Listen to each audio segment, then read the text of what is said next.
gusto. Se comporta, a veces se comporta mal, aunque el ambiente en casa es el mismo. Aquí está justamente lo que no comprendemos. Este niño está viviendo una transformación, ¿no? Y necesita alimentos nuevos para satisfacer este hambre nuevo que nace en él. Cuando conocemos mejor las necesidades presentes en este momento, todo se resuelve y el niño puede continuar su camino hacia la autoconstrucción, ¿no? La construcción de su personalidad. Hay que comprender también en este momento que el ambiente no es solamente justamente material. Si a los pequeños, cuando les damos cositas para hacer con sus manos, es suficiente, vamos a decir, para esta etapa, ya para niños más grandes necesitan más, y en el ambiente tiene que haber también cuenta bien, bueno, son importantes las personas, las relaciones, las ideas, los sentimientos, la manera de vivir y de considerar la vida, porque ya van a construir también todo este aspecto, ¿no? Necesitan aprender, conocer, comprender el porqué de las cosas, quieren saber por ejemplo de los planetas, del trabajo de los hombres, los hábitos de otras personas, otras maneras de vivir. Son curiosos también y quieren los lugares de trabajo. Doy ejemplos así para ver que en esta etapa está bien y necesitan cosas porque quieren saber, quieren conocer. La necesidad también de situarse en el tiempo, en la historia, sobre la tierra. Les encanta cuando, por ejemplo, personas mayores les cuentan de su vida, la historia, el pasado, para enseñarles también que el mundo no ha sido siempre como es actualmente. Entonces ya podemos, aquí entramos en como un poco más conocimientos, que sea geografía, historia, ciencias, ¿no? Quiere situarse en todo este ámbito. La necesidad de salir del mundo, ya lo hemos dicho, y entrar más en el mundo, conocer a otras personas, las maneras de vivir. La necesidad de sobrepasarse a sí mismo también. Deporte, aventura, ¿no? Les gusta el esfuerzo físico y también todo lo que se crea con otros niños en este momento, la solidaridad, los compromisos, ¿no? Este espíritu también de compromiso moral también. Necesidad de situarse también en todos los ambientes nuevos que va a descubrir. Porque si antes estaba siempre con papá y mamá, ya a 16 años quiere ir solo a casa del amigo y ya se confronta a ver cómo me comporto yo si no está aquí papá, mamá para decirle cosas. Tiene que aprender y estar, bueno, hacer su experiencia en eso también, ¿no? Necesidad también de diversidad en todos estos aspectos para conocer el máximo de situaciones diferentes también, donde va a poder ejercitar un poco su potencial social, que está en prioridad. Bueno, el sentido de la moral necesidad de saber si lo que hace está bien o está mal, ya lo hemos dicho un poco, empezar a juzgar, comparar, a evaluar. Y aquí cuenta todavía con el apoyo de los adultos para ayudarle, animarle también, pero respetando su propia búsqueda. La moral es algo también personal. El niño lo va construyendo con lo que experimenta, con lo que ve, con lo que capta. No va, como decir, no se van a hacer lecciones de moral, no es necesario. A veces se hace, se dice, se explican las cosas, pero muchas veces en esta época, justamente en esta etapa de su desarrollo, el niño es capaz de reflexionar y decir, a ver, ¿qué te parece? Que no tenemos que siempre decir eso se hace y eso no se hace. Pero aquí qué te parece, reflexiona. Y se hace su idea y cree. Entonces tendrá necesidad de referencias, ¿no? Muchas referencias, que sean morales, que sean a muchos niveles. Y eso, estas referencias las va a encontrar viviendo con los demás. La necesidad de tomar un poco de responsabilidad también, ¿no? Y necesita sobre todo en este momento la coherencia de los adultos, ¿no? Y de aquí justamente el sentimiento de justicia como consecuencia de sus actos, ¿no? Y hace muy bien la relación entre sus propias acciones y también la consecuencia de sus propias acciones. De acuerdo también con la necesidad de los demás. Está un poco en el de todo eso. La necesidad, sin embargo, de hacer cosas con tus manos sigue. Entonces puede tener sus pequeños proyectos personales o un grupo para tener también un equilibrio entre el aspecto intelectual que se está desarrollando mucho, pero también equilibrando siempre con hacer cosas con tus manos.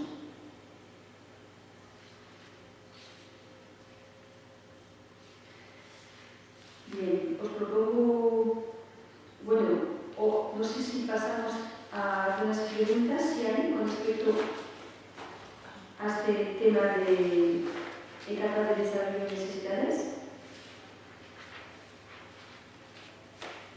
¿Alguna pregunta, alguna duda, algún comentario?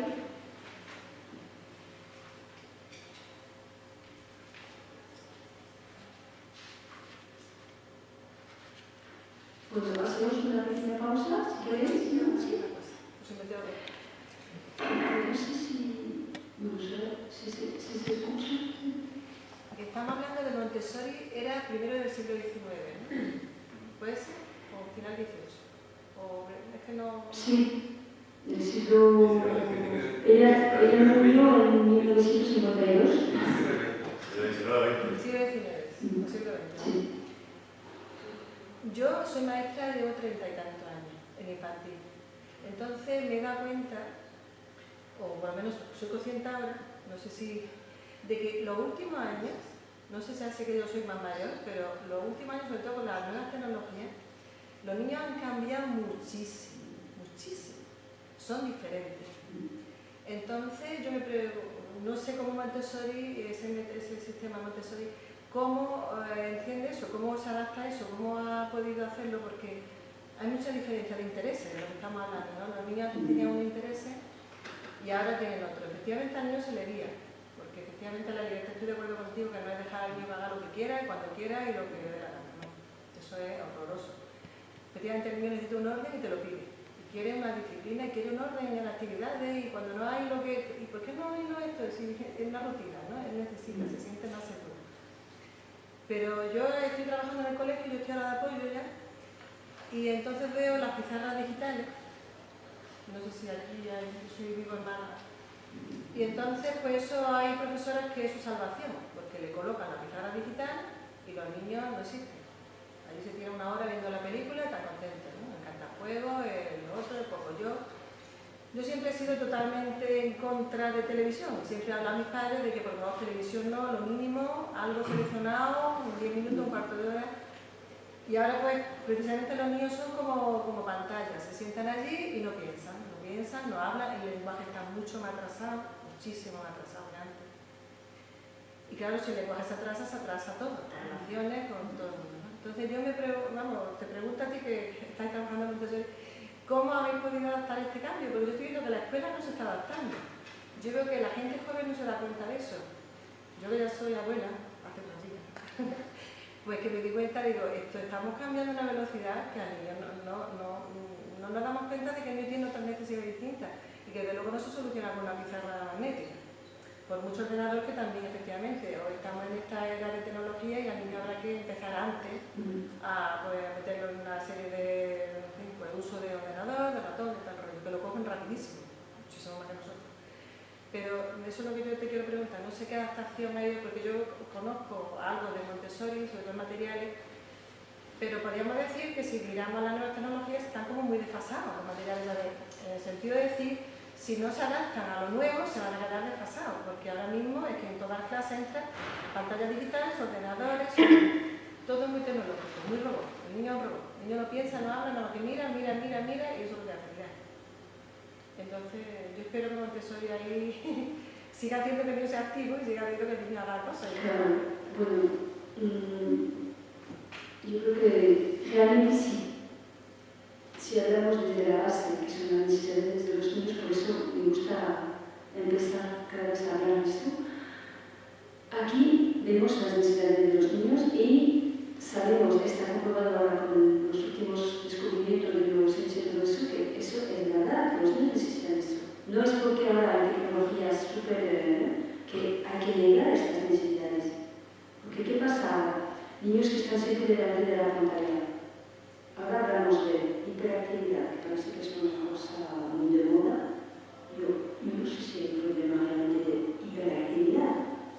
La cosa, yo creo que el sistema como está, no está contemplando la necesidad de movimiento y de actuar de los niños.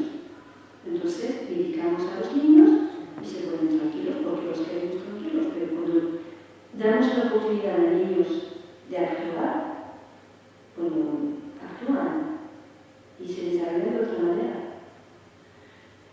A veces la gente dice, bueno, Montessori vale, es un poco pasado del siglo no sé qué, pero está muy, bueno, yo lo veo muy actual y más todavía hoy, porque justamente caemos en cosas que para mí es completamente desplazado y no adecuado de poner niños pequeños delante de pantallas.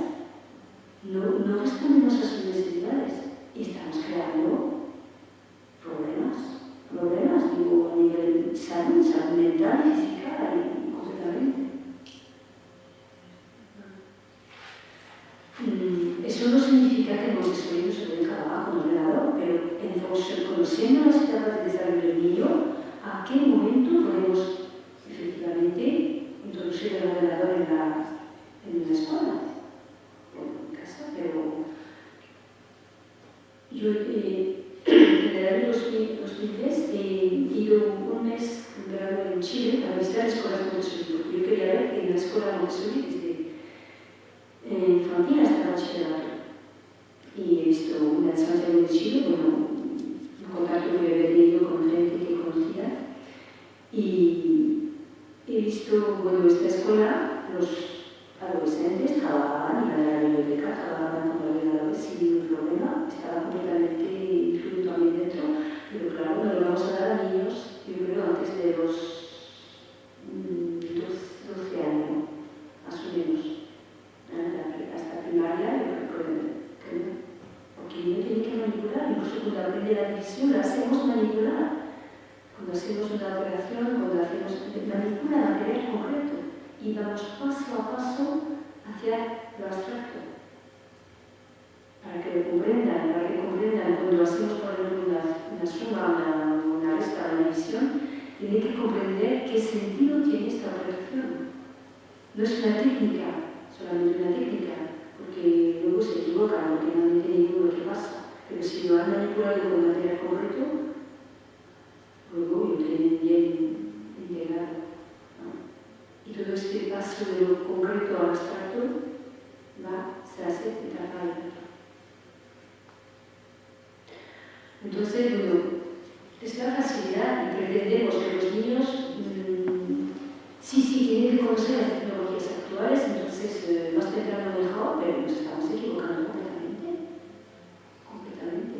Por eso que hay tanta demanda, yo creo, de otra cosa. Incluso los maestros mismos, bueno, quieren otra herramienta, quieren saber cómo manejar a veces el aula de otra manera, porque dicen, pero es que nos falta algo. Y bueno, no sé si he respondido a tu pregunta, he respondido a tu preocupación. Sí, pero que mi preocupación era esa, decir, bueno, que al niño lo que tenemos que tener claro, están todos los padres que creo que son muy jóvenes, están todos y toda casi embarazada y tal, que el niño, a pesar de las nuevas tecnologías y tal, que también tiene que trabajar lo concreto, la manipulación. Como tú decías, las manos son el cerebro, efectivamente, yo hice un trabajo de eso muy interesante. Las manos mueven el cerebro, el niño tiene que mover las manos. Entonces, menos mirada, menos visión, menos meter información, que es como un colador que no le queda nada. Que no viene muy bien para los padres y las maestras, porque las maestras están muy tranquilitas, mientras que los niños ven la tele, ellas se ponen a hacer cosas. Y los papás pues también, estamos haciendo una cosa hasta que el niño lo entretenemos, ¿no? Pero que el niño, yo lo estoy observando, que es que antes en una clase había un niño con una dificultad de lenguaje y ahora hay 14. O sea, no es normal que un niño con 5 años todavía no sepa hablar. Yo que estoy de apoyo ahora, estoy con logopedia y digo, vamos, es que no es posible, es que los niños no son más torpes que antes, es que no se le habla, es que no tienen tiempo para hablar con sus padres ni con nadie. Es todo es televisión, todo imagen. Oyen, pero si no practicas, no sabe hablar. Porque una cosa es oír y otra cosa es hablar. El que no habla, no practica y no sabe. Entonces eso lo estoy observando yo. Los niños, como tú dices, efectivamente, niños con unos problemas que dicen hiperactivos, ahora salen hiperactivos y disléxicos, pero ¿por qué? O sea, yo he tenido, fíjate los años que llevo yo trabajando, yo nunca he tenido hiperactivos, nunca he tenido disléxicos, nunca he tenido discalculia, porque he trabajado paso a paso, con mucha manipulación. Pero creo, pues tengo suerte, pero vamos, creo que mucha suerte con todas las cartas y todo lo que me han llegado. Pero es que yo veo que eso, que ahora, tanto los padres que no saben, porque son muy jóvenes, no se les enseña y quizá piensen que a lo mejor es regalarle un ordenador al niño, al año ya tiene su tablet o lo que sea. Y claro, me da miedo porque digo, estamos haciendo el niño robot y encima nos estamos saltando etapas que el cerebro no se desarrolla, que estamos hablando de una parte, bueno, pero es que hay otra parte que es necesaria y hay que darle importancia y tenemos que ser todos conscientes de que no el niño porque se pasa usar el tablet va a ser más listo que todos los amiguitos de todo el mundo, tiene que hacer otras cosas, ¿verdad? Eso es lo que yo te quería que insistiéramos en eso porque veo que hay mucha gente joven que quizá... No, es importante. Yo lo que tú acabas de decir, que en estos casos de niños también que tienen problema, yo pensaba que era este tonto, porque yo no estoy ahora en la escuela pública, vamos a decir. Pero para mí, más todavía, es como que tiene más valor todo, para mí, todo lo que nos ha dejado la que soy, observando eso, porque nos estamos equivocando completamente. Estamos quitando a los niños lo que necesitan para desarrollarse y aprender. Entonces, ¿qué pasa? Que un niño, si no tiene un momento dado cuando lo necesita, si no puede actuar con sus manos, vamos a coger este ejemplo sencillo, cuando sabemos perfectamente que un niño pequeño necesita tocar las cosas, tocar, manipular y hacer un montón de cosas. Si le quitamos esto y lo ponemos pasivamente dentro de una pantalla, ¿qué pasa? Es que el niño, entra en un estado de pasividad, pero luego toda su capacidad natural de tocar y querer manipular, como es que decimos muchas veces, va a renunciar a estas capacidades. ¿No? Es como también cuando queremos hacer para un niño lo que el niño mismo puede hacer por sí mismo.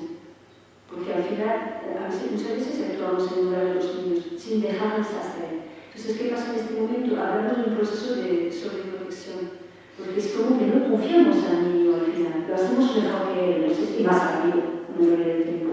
Entonces, el niño en este momento renuncia a sus capacidades, y luego no van a volver las capacidades. Entonces, claro, va a ir siempre lo más fácil. Entonces, va a haber siempre, por ejemplo, si un niño pequeño no le dejamos ponerse de pie solo, buscar su equilibrio, agarrándose al taburete, a, no sé, la tela de leño, como su hijo, cosas así, que no viene de él, este hecho de ponerse de pie, pero siempre lo cogemos con la mano, el niño siempre después va a pedir la mano de mamá. Y hay padres que dicen, es que no quiero caminar solo, siempre quiere, pero claro, si tú lo has acostumbrado, mejor, no, que el niño tiene que ponerse de pie solo y buscar su equilibrio poco a poco. Entonces aquí es igual, si no le ofrecemos en el momento lo que necesita para sus manos, para escuchar, hacemos muchos juegos con todos los sentidos, escuchar, oler, saber con los materiales después. Hacemos trabajar todos los sentidos para desarrollarlos, refinar todo eso. Si no le ofrecemos nada de eso, no hay ninguna iniciativa y no se va a desarrollar, no va a aprender. ¿Qué estamos haciendo, por ejemplo, cuando... eso lo he leído justamente en un libro que tenía en francés, que yo tengo en casa, una mujer que ha hecho todo un estudio sobre todos los problemas justamente de dislexia, discalculia, todo eso. Y decía, en cualquier aprendizaje,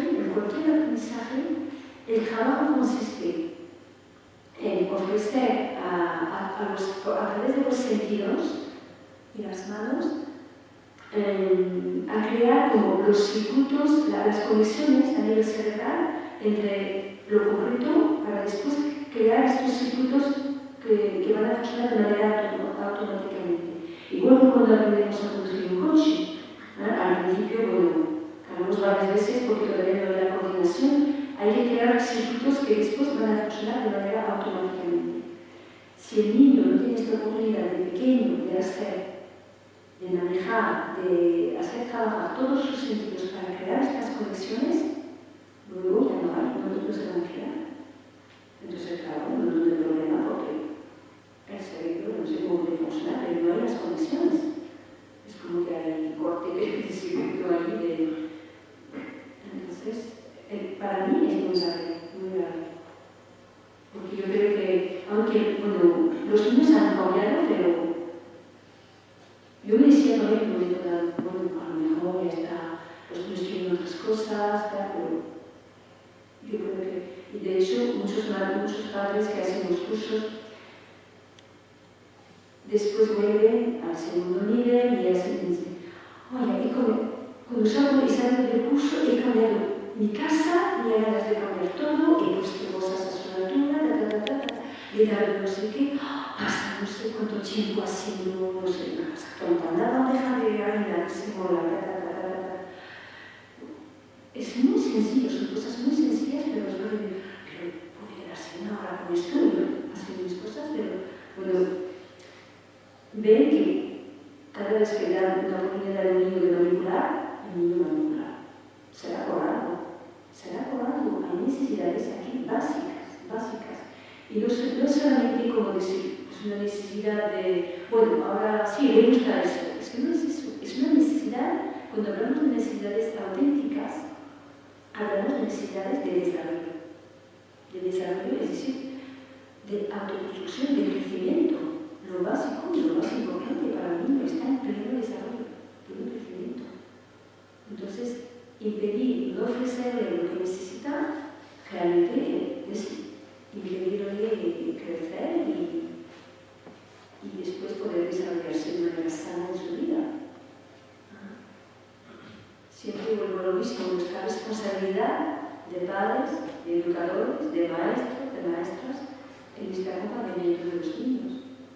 Es una cosa que yo he comprendido muy rápidamente cuando empecé a trabajar con niños, cuando las madres me venían a decir, bueno, me acuerdo que me decían, es que ahora en casa no podemos hablar todos a la vez. La niña me ha dicho, como en la escuela, cada uno escuchamos al que habla y decía cosas así, y yo digo, ¿qué sea? Todo lo que digo aquí van a las familias, porque los niños decían estas cosas, bueno, por lo menos algunos, pues me decían, qué responsabilidad tengo, es verdad, tenemos mucha responsabilidad en lo que vamos a transmitir. Sí, una cosa, un poco al hilo del tema de, bueno, pues, que nos situamos a lo que digamos las nuevas tecnologías en el extremo de lo malo, pero yo por otra parte, una lanza a favor sería, al fin y al cabo, cuando un niño se sitúa frente a una pantalla, también se están poniendo nuevos sentidos, el oído y la vista, es decir, también ahí hay un aprendizaje, o sea, yo creo que nada frena su aprendizaje si se hace en la justa medida, es decir, ni solo ponerlo frente a un televisor, ni solo manipular, porque yo pienso que si un niño solo manipula y no tiene el lenguaje a la vez que está manipulando de la guía, tampoco sirve de mucho. Sirve, pero el aprendizaje creo que es mucho menor. Entonces, de alguna forma, la pantalla a veces creo que puede servir para... Es una forma de verbalizar cosas que llega a todo el auditorio a la vez. Porque cuando tú te enfrentas con una clase donde tienes 28 alumnos o 30 niños de 3, 4 o 5 años, manipular poco a poco es difícil, a veces no tienes tiempo. Entonces, claro, o sea, tampoco creo que es ni para vamos a taparlo y nunca más, ni tampoco para que sea lo único que se defienda en el aula. Yo creo que es una cosa más, que desarrolla unos sentidos más y que no es algo a tirar por tierra por completo, porque hay cosas que son positivas. Claro. Es como todo, cualquier cosa, si se hace un buen uso, Claro. puede aportar algo, no es una cosa, pero es que caemos en el extremo muchas veces. Y no es porque hay las clases no se solucionan de 25 niños. Digo, que claro que no vas a conseguir un día a la mañana tener un ambiente donde nuevos niños, eso se hace también con su tiempo, necesita su tiempo, poco a poco. Nosotros, bueno, la experiencia que yo tengo, es verdad que empezaron con 8 niños, luego 15, luego este año tenemos un grupo de 30, porque estamos haciendo procesos de legalización y para no tener que duplicar y hacer 2 aulas, hemos dicho vamos a tener un grupo más importante, porque tiene que entrar dinero, tenemos un poco ya pillados por las necesidades económicas, pero sí que hemos puesto 3 adultos. Claro, 3, pero es que yo te hablo de sola con 28 niños de 3 años, con lo cual, pero quiero decir, luego la realidad del aula es la que es, el espacio del aula es el que es. Es decir, los niños no se pueden mover, ni yo tampoco dentro del aula, entonces, bueno, pues que también no olvidemos pues la realidad, o sea que vamos a aprender, pero dentro de la realidad que tenemos en el aula. En la escuela pública no hay posibilidad de hacer esto, ese es el problema. Claro, es que yo esto lo veo muy bonito, pero veo el aula y digo, madre de Dios, es que los niños están que parecen sardines. Pero por eso la gente que intentamos acercarnos a estas pedagogías nos anima a la escuela. Claro, pero porque yo como maestra de la escuela pública, a día de hoy, lo veo, vamos, pues como casi... Pero no cumple la necesidad de los niños. Claro. No hay que decir que no es Tampoco posible. es eso, a ver, los niños que están en la escuela, quiero decir, también hay niños felices que aprenden, no... Pero no está en el ambiente ideal, y si quieres que hable en el ambiente ideal, no lo puedes tener. Bueno, tampoco eso es también es así. relativo, Tampoco es así, Es muy relativo porque yo he sido maestro muchísimos años con 50 alumnos y mis alumnos han sido muy felices. Muy felices. Pero no estoy hablando solo de felicidad. TDAH y TDAH no hay. Cuidado, TDAH no hay. TDAH se llama. La que quieras.